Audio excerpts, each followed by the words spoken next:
Hello guys, once again welcome back my YouTube channel Botany Adda में आपका स्वागत है। सो गाइस, आज हम देखेंगे BSc third year zoology paper second के एमसीक्यूज। गाइस, इससे पहले मैंने आपको पेपर फर्स्ट के एमसीक्यूज बता दिए थे जूलॉजी के, जो कि मैंने आपको पार्ट 1 में बताए थे। आज मैं आपको बताऊंगी पेपर सेकंड जो है इकोलॉजी एंड एप्लाइड जूलॉजी। ठीक है, तो बीएससी थर्ड ईयर जूलॉजी के पेपर सेकंड के एमसीक्यूज यानी कि मल्टीपल चॉइस क्वेश्चन आज हम सभी देखेंगे। तो आपको पता है पेपर फर्स्ट हो या पेपर सेकंड, सभी में 5 यूनिट्स होती हैं। तो पांचों यूनिट्स के मैं आपको एक साथ एमसीक्यूज बताऊंगी। टोटल 70 से 80 एमसीक्यूज मैं आपको आज की वीडियो में बताने जा रही हूँ, तो वीडियो को एंड तक ज़रूर देखें। तो चलिए गाइज स्टार्ट करते हैं। तो पेपर सेकंड का नाम है ecology and applied zoology. So guys, यदि आपने पार्ट 1 ना देखा हो तो मैंने उसकी लिंक डिस्क्रिप्शन बॉक्स में दे दी है, आप चेक कर सकते हैं। तो चलिए गाइज मल्टीपल चॉइस क्वेश्चन देखते हैं। ऑब्जेक्टिव टाइप क्वेश्चन सबसे पहला है, पारिस्थितिकी शब्द का प्रयोग सर्वप्रथम किया गया। तो पारिस्थितिकी शब्द का प्रयोग सर्वप्रथम रीटर साइंटिस्ट ने किया। पारिस्थितिक तंत्र शब्द को सर्वप्रथम प्रस्तुत करने वाले वैज्ञानिक थे। तो पारिस्थितिक तंत्र शब्द को सर्वप्रथम प्रस्तुत किया टेंसले ने, और जो पारिस्थितिक शब्द था उसको रीटर ने प्रस्तुत किया, और जो पारिस्थितिक तंत्र शब्द था उसको टेंसले ने प्रस्तुत किया। तो आप कंफ्यूज ना हो। उसके बाद नेक्स्ट है स्वपारिस्थितिक के अंतर्गत आता है। तो स्वपारिस्थितिकी के अंतर्गत एक जाति आती है और समपारिस्थितिकी के अंतर्गत अनेक जातियां आती हैं। उसके बाद है ह्यूमस होता है। ह्यूमस जो होता है गाइस, वो मृत कार्बनिक पदार्थों का बना होता है। कीट भक्षी पौधे कीटों का भक्षण करते हैं। तो जो कीट भक्षी पौधे होते हैं वो नाइट्रोजन के द्वारा कीटों का भक्षण करते हैं। फिर नेक्स्ट है पारिस्थितिक तंत्र के 2 घटक होते हैं। तो पारिस्थितिक तंत्र के कौन कौन से घटक होते हैं? पारिस्थितिक तंत्र के मेनली 2 घटक होते हैं, और वो होते हैं जैविक और अजैविक, या फिर बायोटिक और अबायोटिक। यदि पृथ्वी से सभी पादप लुप्त हो जाएं तो क्या होगा? यदि पृथ्वी से सारे प्लांट्स लुप्त हो जाएंगे तो सभी जो प्राणी हैं, सभी जो एनिमल्स हैं, वो सभी मर जाएंगे। नेक्स्ट है अपघटनकर्ता हैं। तो अपघटनकर्ता जो होते हैं वो जीवाणु, कवक इत्यादि होते हैं। खाद्य श्रृंखला का सही क्रम है, फूड वेव का सही क्रम है। सबसे पहले घास, उसके बाद कीट, फिर मेढक और फिर सांप, ये इसका क्रम है खाद्य श्रृंखला का। पोषण स्तर बने होते हैं। पोषण स्तर जो होते हैं वो खाद्य श्रृंखलाओं से जुड़े हुए सभी जीवों के बने होते हैं। किसी वन में संख्या का पिरामिड होगा। तो किसी भी वन में जो संख्या का पिरामिड होगा वो उल्टा होता है, और जो ऊर्जा का पिरामिड होता है वो सदैव सीधा होता है। तो ये कभी कभी पूछ लिए जाते हैं कि ऊर्जा का पिरामिड जो होता है वो कैसा बनता है। तो ऊर्जा का पिरामिड सदैव सीधा बनता है। ठीक है, इसके अलावा जो वन और तालाब, ये सभी जो पिरामिड होते हैं, समष्टि पिरामिड, वन पिरामिड, ये सभी उल्टे बन सकते हैं, लेकिन ऊर्जा का पिरामिड हमेशा सीधा ही बनता है। नेक्स्ट है पारिस्थितिक तंत्र में तत्वों के चक्रण को कहते हैं। तो पारिस्थितिक तंत्र में तत्वों के चक्रण को जैव भू रासायनिक चक्र कहते हैं। फिर नेक्स्ट है वायुमंडल में नाइट्रोजन की मात्रा होती है। तो वायुमंडल में नाइट्रोजन की मात्रा 78% होती है। इसके बाद वायुमंडल में कार्बन डाइऑक्साइड की मात्रा होती है। तो वायुमंडल में CO2 की मात्रा 0.03% होती है। जीव संख्या से तात्पर्य होता है। जीव संख्या से तात्पर्य प्रजाति के समूह से होता है।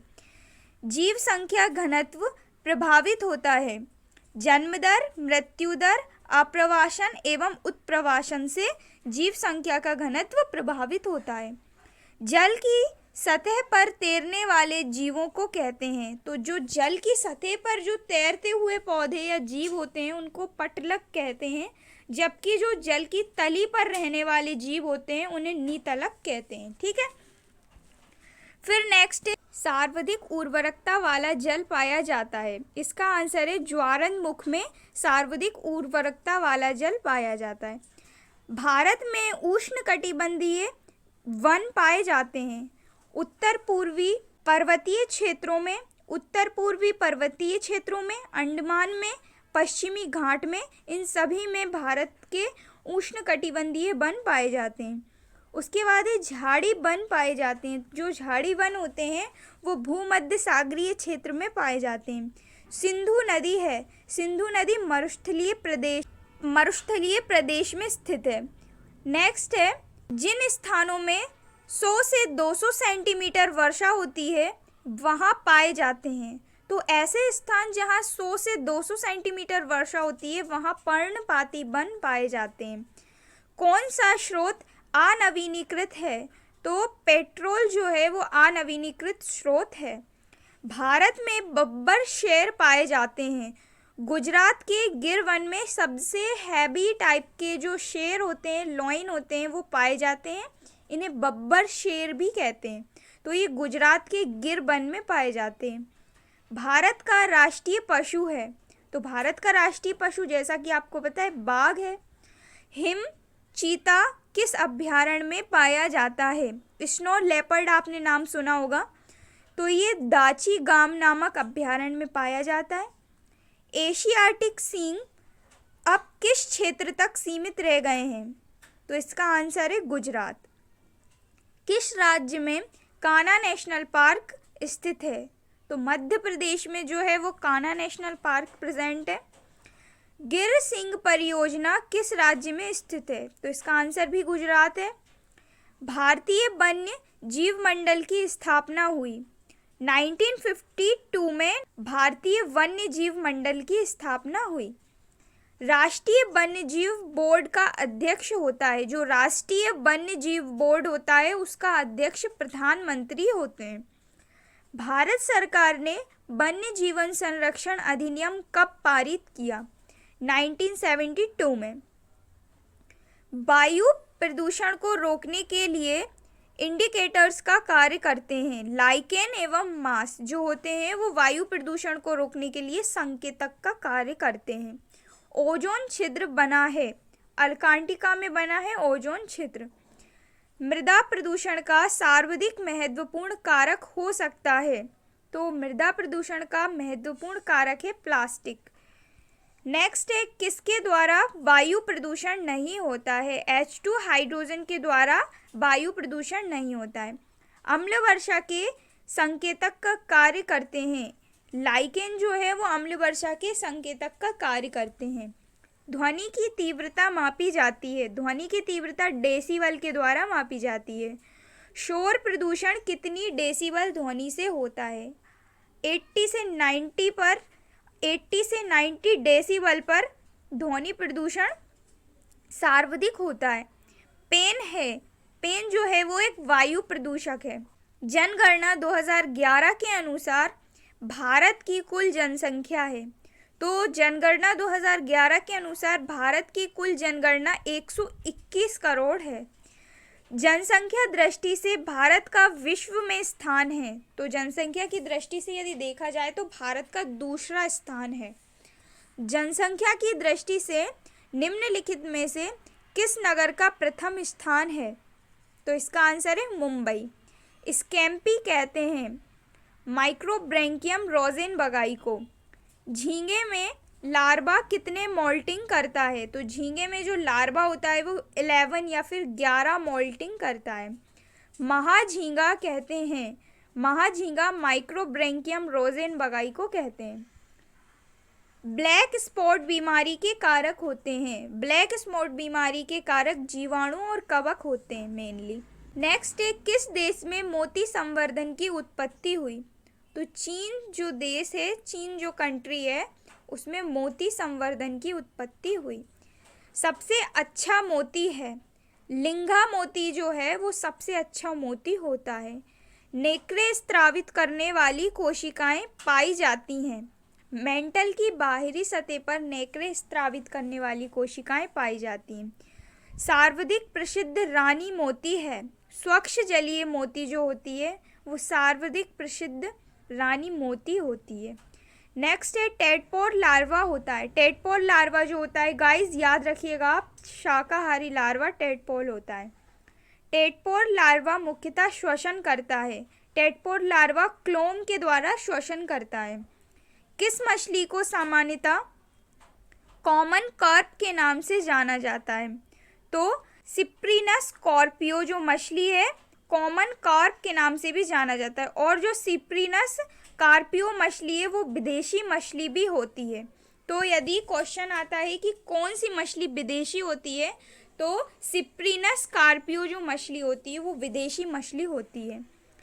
मत्स्य चेचक का कारण है, तो मत्स्य चेचक जो रोग होता है वो विषाणुओं के द्वारा होता है।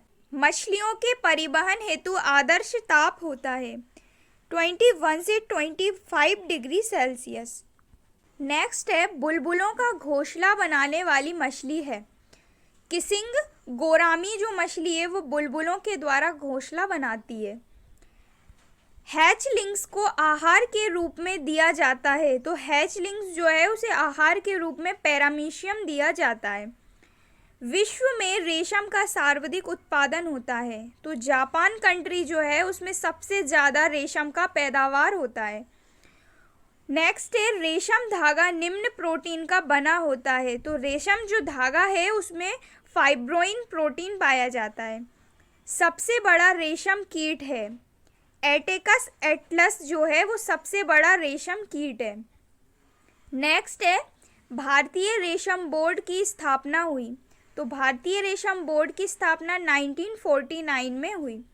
मधुमक्खी पालन कहलाता है, मधुमक्खी पालन को एपीकल्चर भी कहते हैं, या फिर क्वेश्चन आ सकता है एपीकल्चर के अंतर्गत क्या किया जाता है, तो एपीकल्चर के अंतर्गत मधुमक्खियों का पालन किया जाता है। शहद के मुख्य घटक हैं, तो शहद के मुख्य घटक हैं लेव्यूलोज तथा डेक्सट्रोज। नेक्स्ट है निषेचित अंडे से विकसित होती है, तो निषेचित जो अंडा होता है उससे रानी एवं श्रमिक मक्खी जो है वो विकसित होती है। नेक्स्ट है भारत में सर्वाधिक लाख उत्पादित होता है, तो सबसे ज़्यादा लाख जो है वो भारत के बिहार में उत्पादित होता है। फिर नेक्स्ट है सर्वाधिक लाख स्रावित करने वाली अवस्था है, तो फीमेल जो होती है मादा जो होती है वो सबसे ज़्यादा लाख स्रावित करती है। फिर है शुद्ध लाख है, तो सेलेक जो लाख है वो शुद्ध लाख प्योर लाख है। पीड़क कहते हैं क्षति पहुंचाने वाले किसी भी जीव को पीड़क कहते हैं।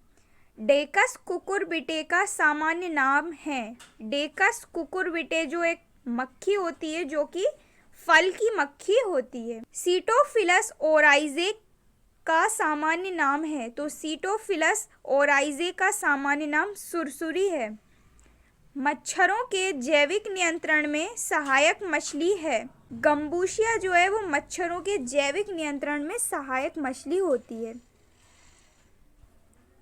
उसके बाद नेक्स्ट है भारतीय लाख अनुसंधान संस्थान स्थित है, तो भारतीय लाख अनुसंधान संस्थान रांची में प्रेजेंट है। जलीय चक्र किससे नियंत्रित रहता है, तो जलीय चक्र जो है वो पादप प्लवक से नियंत्रित रहता है। मिट्टी का पीएच बढ़ जाता है, मिट्टी का पीएच चूना डालने से मिट्टी में उसका पीएच बढ़ जाता है। कीटभक्षी पौधे कीटों का भक्षण करते हैं, तो कीटभक्षी जो पौधे होते हैं वो नाइट्रोजन के द्वारा कीटों का भक्षण करते हैं। सहभोजिता में एक जीव लाभान्वित होता है तथा दूसरा जीव अप्रभावित रहता है। तो गाइज ये हो गए हमारे जूलॉजी पेपर सेकंड के मोस्ट आईएमपी एमसीक्यूज। आपको इन्हें अच्छी तरह से प्रिपेयर करना है। इसके बाद मैं आपको बॉटनी के एमसीक्यूज प्रोवाइड करूंगी पेपर फर्स्ट और पेपर सेकंड के। सो गाइज प्लीज़ चैनल को सब्सक्राइब और वीडियो को लाइक ज़रूर करें। मिलते हैं नेक्स्ट वीडियो में नेक्स्ट और न्यू टॉपिक के साथ। So thank you so much for watching.